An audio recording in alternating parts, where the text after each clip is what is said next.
जय हिंद, जय महाराष्ट्र। दोस्तों, जैसा आपको मालूम है कि अभी कई सालों से मालेगांव महानगर पालिका के अलावा पूरे महाराष्ट्र में जितनी भी कारपोरेशन है, ग्राम पंचायत है, अ, जिला परिषद है, सबके इलेक्शन नहीं हो रहे थे। हर जगह प्रशासक राज था, लेकिन सुप्रीम कोर्ट के आदेश के बाद में पूरे महाराष्ट्र के अंदर महानगर पालिका के ताल्लुक से बुगुल बच चुका है। आइए हम अभी मालेगांव शहर के जो तामीरी जहन रखने वाले हाजी सब्बीर अहमद, हाजी गुलाम रसूल साहब, जिनको तामीरी शख्सियत कहा जाता है, उनके रूबे रवा सना हाई स्कूल के चेयरमैन मोहम्मद आमीन सरदार हमारे साथ बने हुए हैं। आइए हम मोहम्मद आमीन साहब से मालेगांव महानगर पालिका के ताल्लुक से गुफ्तगू करना चाहते हैं कि भाई आपका घराना जो है हमेशा से मालेगांव के अंदर सरगर्म रहा है सियासी हालात पर, और आज जो मालेगांव कारपोरेशन के ऊपर प्रशासक राज है, पहली मर्तबा 3 साल के बाद में अब कारपोरेशन का इलेक्शन होने जा रहा है, तो इस ताल्लुक से आप क्या कहना चाहेंगे आवाम को? मुझे बहुत ज्यादा खुशी है, इतनी ज्यादा खुशी है कि मैं आपको बता नहीं सकता। एक 3 साल तकरीबन यतीम रहने के बाद में वापस हमारे अवाम का इक़्तिदार वापस मिलने वाला है। लोग पता नहीं क्या क्या कहते थे पहले, शासक राज अच्छा होता है, उसमें बदगुमानियां बंद हो जाती है, बहुत अच्छे से काम काज चलता है, स्टाफ जो है तो एकदम डिसिप्लिन में आ जाता है। ये सब गए गुजरे की बात, जमाने की बातें हैं। असल बात यह है कि ये जो हमारे कारपोरेटर है, यही सच्चे खादिम मैं इनको मानता हूँ। बेचारे फोन पर आ जाते, कोई भी पार्टी हो, इसमें पार्टीवादी, लेकिन कारपोरेटर को रहना चाहिए। वो अलग बात है कि कोई करता है कोई नहीं करता है काम, किसी को आता है किसी को काम ही करना नहीं आता, मैं चुन के आ जाता हूँ। लेकिन जो काम वाले कॉर्पोरेटर है, मेरे ख्याल में मालेगांव में उनकी तादाद ज्यादा है, और वो बेचारे अपनी जिम्मेदारी समझते हैं और ज्यादा से ज्यादा अवाम की खिदमत को ही वो लोग अपना नजरुल ऐन मानते हैं। ऐसा तो मेरा भी हुआ है। और दूसरी बात ये कि मैं पहले मुआजरत के साथ तमाम कारपोरेटरों से, पहले मेरे दिल में उनके लिए अच्छे ख्याल हुए, मंफी सोच थी। लेकिन जब मैं एक दफा 3 दिन के लिए भिवंडी गया, भिवंडी जाके मैंने वहां पर 3 दिन घूमा फिरा। अच्छा, तो मेरे अपने शहर के कारपोरेटरों के लिए मेरे दिल में इज्जत जाती है। तो यार ये वहां का काम देखने के बाद भिवंडी की हालत देखने के बाद मुझे अपने शहर की अहमियत का एहसास हुआ कि यार मेरे कारपोरेटर तो बहुत अच्छे बहुत अच्छे उनसे भिवंडी के कारपोरेटरों तो 1 लाख में अच्छे हैं, ये फोन पर आ जाते हैं। अच्छा, मेरे तो तमाम पार्टियों के कारपोरेटर से अल्हम्दुलिल्लाह बहुत अच्छे ताल्लुक हैं। तो मैं ये ध्यान दिया कि यार मैं अगर फोन करता हूँ तो आज तक ऐसा नहीं हो किसी ने फोन नहीं उठाया, कि अगर मैंने कोई काम बोला हो तो उसने डायरेक्ट ना बोल दिया या कुछ भी बहाना करके उसने टाल दी। नहीं, मालेगांव का कारपोरेटर काम करना आवे ना आवे, लेकिन वो लगा रहता है, लोगों उससे जिम्मेदारी का एहसास है। इसलिए मुझे बहुत बेचैनी है कि जल्द से जल्द कारपोरेशन का इलेक्शन हो और नुमाइंदे चुनकर आवे और अपनी जिम्मेदारियों पे डट जाए। जब कमिश्नर साहब अभी यहाँ पर बैठे हुए, इससे पहले एक कमिश्नर साहब थे हमारे भालचंद गोस्वामी साहब, उनके ट्रांसफर के बाद में अभी हमारे रविंद्र यादव साहब हैं, तो आप इनके काम से मुतमईन नहीं हो क्या? नहीं नहीं, अरे लेकिन शहर कितना बड़ा है, एक आदमी कितना संभालेगा।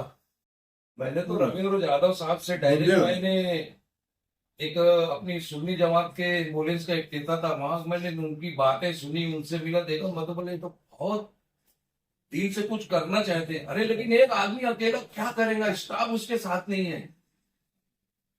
स्टाफ और अवाम जब तक कमिश्नर के और उसके इक़्तिदार से भरपूर ताउन ना करे, वो एक अकेला आदमी कुछ नहीं कर सकता।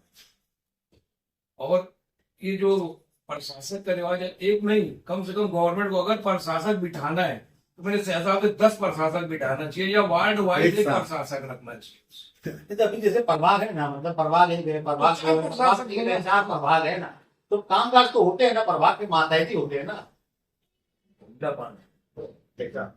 मतलब कारपोरेट तुमको ऐसा लगता है कि मतलब कारपोरेशन में अगर चुनाव हो गया और अगर नुमाइंदे अगर चुन कर जाते हैं हाँ तो शहर का काम और अच्छे अच्छे ढंग से होगा। हाँ, तो इससे पहले भी तो लोग थे ना यहाँ पर। कारपोरेशन तो 2002 में तश्कील दी गई है, पहले इलेक्शन 2002 में हुआ, उसके बाद से कई लोग कमिश्नर आए, कई महापौर आए, तो तब काम में स्थापना का जब 35% के ऊपर नहीं होना चाहिए, जो कॉरपोरेशन की इनकम है उसमें जो खर्च है, स्टाफ की पगार, डीजल, स्टेशनरी का खर्च वगैरह बस 35% में हो जाना चाहिए। लेकिन हमारे मुझे मालूमात मिली, हमारे मरहूम शेख रशीद साहब जब मेयर थे वो बता रहे थे कि आमिर भाई हमारा स्थापना खर्च बहुत ज्यादा होने की वजह से हमें गवर्नमेंट की पूरी पूरी फंड हम इस्तेमाल नहीं कर पा रहे हैं, नहीं आ रहे हैं। वो गवर्नमेंट कहती है कि आप अपना स्थापना खर्च कम करो, जब गवर्नमेंट का फिर फंड बढ़ेगा। लेकिन यहाँ वो उसका कोई इंतजाम नहीं हो पा रहा है। स्थापना खर्च जो है पगार वगैरह है और दूसरे खर्च तो बहुत ज्यादा है मानेगा, उसे कम होना चाहिए। जैसे आनंद भाई एक बात और बताइए कि आपका घराना जो है हाजी शब्बीर अहमद, हाँ हाजी गुलाम रसूल साहब जो है वो एक तामीरी जहन रखने वाली शख्सियत है, और उनके इंतकाल के बाद भी जब वो हयात थे 1978 में, या 1972 से लेकर 1978 तक मालेगांव महानगर पालिका के ऊपर इन्हें प्रशासक बैठा हुआ था। 78 में पहले इंतखाब हुआ तो गवर्नमेंट का एक नया जीआर आया कि भाई आपकी जो 78 में जो इलेक्शन हो रहा है तो आवाम 2 वोट देगी, यानी सदर बल्दिया का 1 वोट रहेगा और 1 वोट जो है एक नगर सेवक का 1 वोट रहेगा, है ना।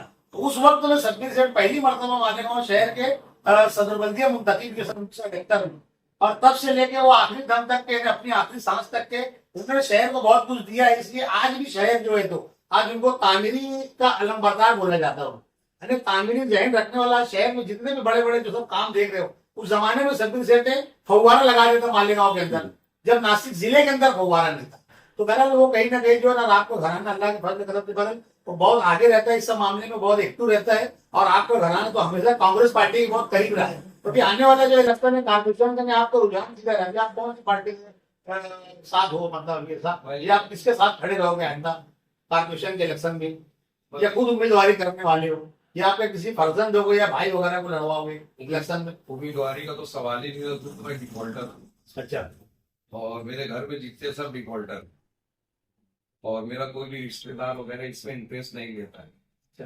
26 सीट का हाल देखने के बाद तब मैं तौबा कर ली कांग्रेस से।